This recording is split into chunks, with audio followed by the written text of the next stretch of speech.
안녕하십니까. 언제나 소비자 편에서 방송하는 콘스탄트 김입니다. 이번 시간에는 매주 토요일 오전에 제가 기획한 기획 프로그램이 있습니다. 2025년도를 맞이해서 야심찬 기획을 하고 있습니다. 바로 엄마와 함께 배우는 경제 교실이 되겠습니다. 물론 토요일 날 오전에 엄마만 배우는 것이 아니고요. 엄마, 아빠, 자녀들이 함께 배웠으면 좋겠습니다. 오늘의 주제는 바로 부자 될 가능성을 알아보는 공식에 대해서 말씀 나누겠습니다. 이 공식을 여러분이 대입해 본다면 부자 될 가능성을 점쳐볼 수가 있으니까 부자 될 수 있도록 여러분이 좀 조치를 취하면 되겠죠. 자, 5개 국어로 지속적으로 자막을 내보내고 있습니다. 그래서 영어로 Economics Class with Mom이라고 되어 있고요. 그 다음에 일본어로 마마토 이시오니 마나부 케이자이 교지츠라고 되어 있습니다.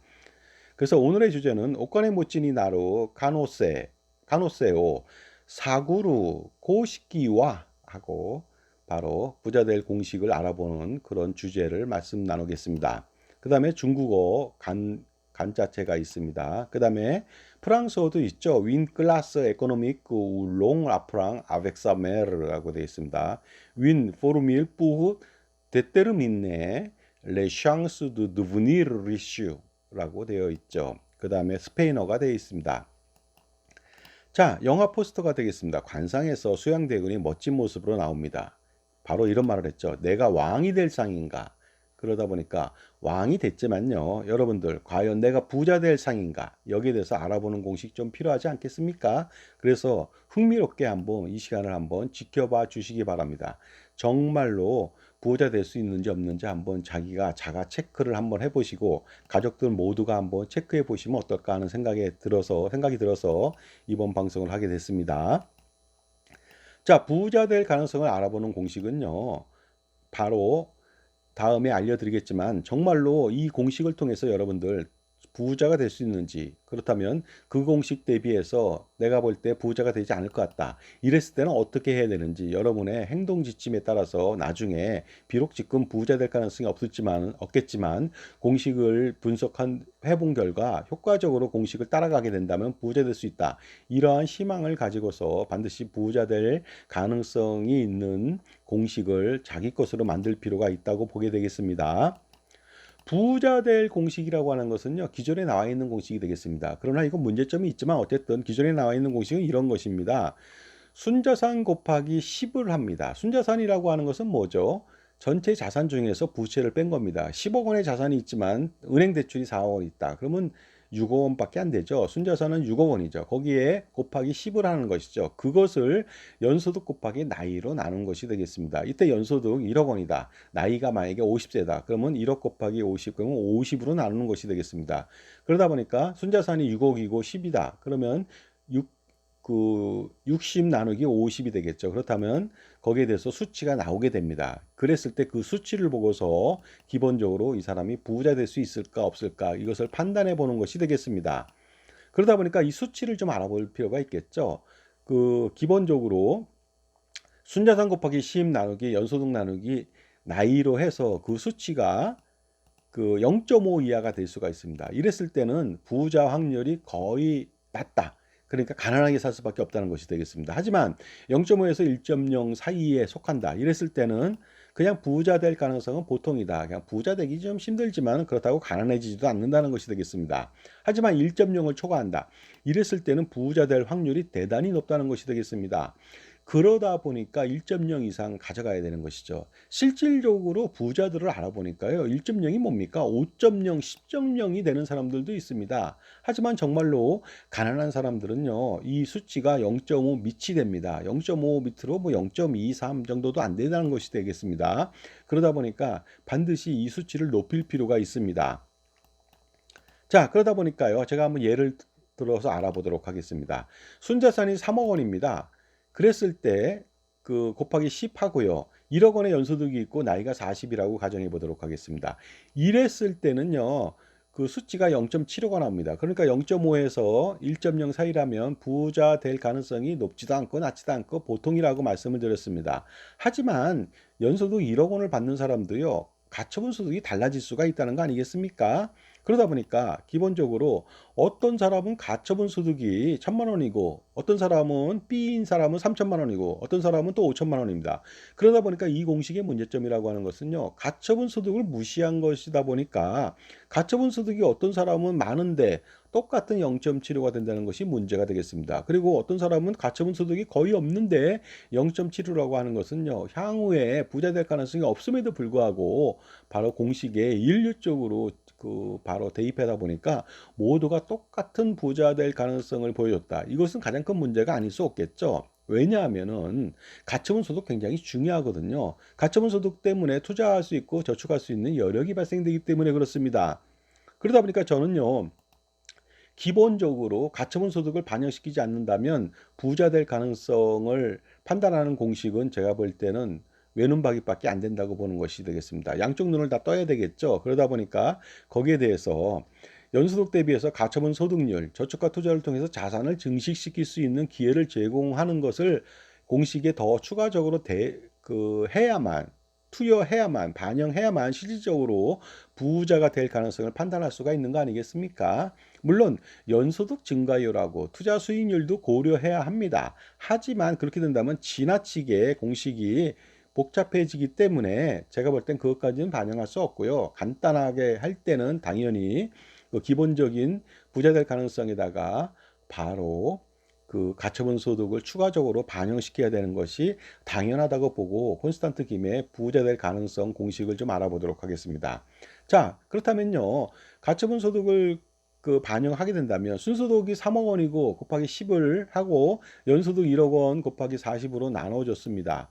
이랬을 때 기존 방식은요 0.75로 부자 될 가능성이 뭐 보통이라고 볼 수가 있는데 만약에 가처분 소득 A인 사람은 1,000만 원이다. 그랬을 때 10%를 가산할 수가 있습니다. 1.1을 더 곱해줄 수 있죠. 그랬을 때 0.85가 돼서 약간 부자 될 가능성이 조금 더 상향됐죠. 하지만 가처분 소득이 3천만 원이면 30%를 가산하니까 1.05가 됩니다. 이 사람은 부자 될 가능성이 있겠죠. 물론 가처분 소득이 하나도 없다면 0.75로 그대로 머무를 수가 있습니다. 이번에는 가처분 소득이 5천만 원입니다. 무려 1억 원 대비해서 5천만 원이니까 50% 투자 및 저축할 여력이 있습니다. 이랬을 때는 0.75가 아니라 거기다 곱하기 1.5를 곱해서 1.25가 되니까 이 사람은요. 똑같이 가처분 소득을 반영하지 않았을 때는 0.75로 동일한 A, B, C가 되지만 가처분 소득을 바로 반영한다면 C라고 하는 사람은 가처분 소득이 50%다 보니까 훨씬 더 높은 부자 될 가능성이 1.25가 됩니다. 그러니까 기존 방식대로 한다면 부자 될 가능성이 0.75로 동일하지만 바로 저의 변경된, 개선된 부자 될 가능성 알아보는 공식으로 본다면 똑같은 사람일지라도 가처분 소득에 따라서 0.85에서 1.25로 분포가 된다는 것이죠. 그러니까 바로 가처분 소득을 극대화시키는 전략이 필요합니다. 그래서 불필요하고 비효율적인 보험 및 금융 상품들 모조리 해제해야 됩니다. 그래서 가처분 소득을 극대화시켜서 저축은 안 되고 투자를 통해서 지속적으로 자산을 불리는 자산 관리 전략을 수행할 필요가 있겠죠. 지금까지 제 정보가 도움이 되신다면 무료 구독하고 좋아요 부탁드리고요. 멤버십 회원가입을 통해서 보다 다양한 혜택 받아보시기 바랍니다. 그리고 증여세 상속세 절세 잡서가 콘스탄트 김 제 저서인데요. 8,500원, 딸랑 8,500원에 이북으로 판매 중입니다. 투자할 가치 있겠죠? 그 속에서 콘스탄트 김의 절세 노하우를 통해서 85억, 850억, 8,500억 그 이상의 절세할 수 있는 기회를 가져보시기 바랍니다. 자, 그렇다면요. 개정된 저의 콘스탄트 김의 부자 될 가능성을 알아보는 공식에 가처분 소득을 포함시켰는데 그렇다면은 1억 원 순자산일 경우 10을 곱해주고요. 그 다음에 연소득이 7천만 원이고 나이가 30인 경우에 계산해 보니까 기존 방식대로 한다면 0.476으로 부자 될 가능성이 대단히 낮습니다. 하지만 A라고 하는 사람은 가처분 소득이 700만 원입니다. 그래서 10% 가산하면 0.576이 되고요. B라고 하는 사람은 좀 가처분 소득을 무려 3,500만 원, 50%를 가처분 소득으로 가져가니까 이 사람은 0.476이 아니라 0.976으로 거의 부자 될 가능성이 근접했죠. 그 다음에 가처분 소득 이번에 C인 사람은 무려 70%나 되는 가처분 소득이 있습니다. 그러다 보니까 1.7을 더 곱해줘야 된다. 그래서 기존 방식이라면 0.476이지만 이 사람은 가처분 소득 엄청나게 많이 줄였죠. 그러다 보니까 1.176이 되니까 똑같은 사람 중에서도 가처분 소득이 증대됨으로써 C라고 하는 사람은 훨씬 더 부자 될 가능성이 높다는 것을 여기서 알 수가 있습니다. 자, 그리고요, 30억 원 순자산 가진 사람도 알아보도록 하겠습니다. 곱하기 10 하고요, 2억 원의 연소득이 있고 나이가 50이라고 가정했을 때 기존 방식은 3.0. 그러니까 이것도 부자 될 가능성이 대단히 높다고 볼 수가 있습니다. 하지만 A라고 하는 사람이 2억 원 버는 것 중에 5천만 원을 가처분 소득으로 투자할 수가 있다고 한다면 25% 가산해야 됩니다. 그렇다면 3.25가 되고요. B인 사람은 1억 원 50%나 가처분 소득이 있다. 그러면 3.5가 되고요. 그 다음에 C인 사람은요, 1억 5천만 원, 저기 75%를 더 가처분 소득으로 쓸 수가 있다, 투자할 수 있다. 이랬을 때는 3.75%가 7호가 되니까 똑같은 방식이지만은 가처분 소득을 반영시켰을 때 3.25에서 3.75, 그 다음에 3.0에서 3.75까지 분포가 되니까 반드시 가처분 소득을 극대화시켜서 부자 될 가능성을 점점 더 높여주는 것이 가장 효과적인 부자 될 수 있는 가능성을 높이고, 그 다음에 자산 관리에 성공하고 은퇴 준비에 성공할 수 있다고 반드시 알아두시면 좋겠습니다. 자, 다음 시간에는요, 그 화폐의 시간 가치, 타임 밸류 오브 머니라고 하는 그 화폐의 현재 가치와 미래 가치에 대해서 알아보도록 하겠습니다. 물가 상승률이 이때 반영되겠죠. 그러다 보니까 여러분들 기본적으로 물가 상승률을 고려하지 않고 화폐의 시간 가치를 그냥 액면대로만 판단하고 시간 가치를 무시하게 된다면 엄청나게 많은 재산적 손실이나 잘못된 현명하지 못한 판단을 할 수가 있습니다. 특히 연금보험 같은 경우 가입하는 경우 45년 뒤에 200만 원 받는데 그 200만 원이 현재 가치인지 알고 잘못 판단하는 경우가 있습니다. 이랬을 때는 말도 안 되는 은퇴 시점에 황당한 일을 겪게 됩니다. 왜냐하면 200만 원인지 알았더니 알고 보니까 20만 원도 안 되더라. 그 다음에 100세 때 또 200만 원 받아서 200만 원인지 알았더니 이때는 2만 원도 안 되더라. 그런데 물가가 올랐습니다. 더 올랐다. 그러면 2만 원이 아니라 2천 원도 안 됩니다. 그 다음에 장수했습니다. 110세, 120세. 그랬을 때는 2천 원이 아니라 200원도 안 될 수 있다는 그런 리스크를 안고 있다 보니까요. 여러분들 다음 시간에 타임 밸류 오브 머니, 화폐의 시간 가치, 미래 가치와 현재 가치에 대해서 확실하게 알아보는 그 시간 만들어 보겠습니다. 그러니 반드시 다음 주 토요일 날 오전도 지켜봐 주시기 바랍니다. 많은 기대 바라겠습니다. 감사합니다.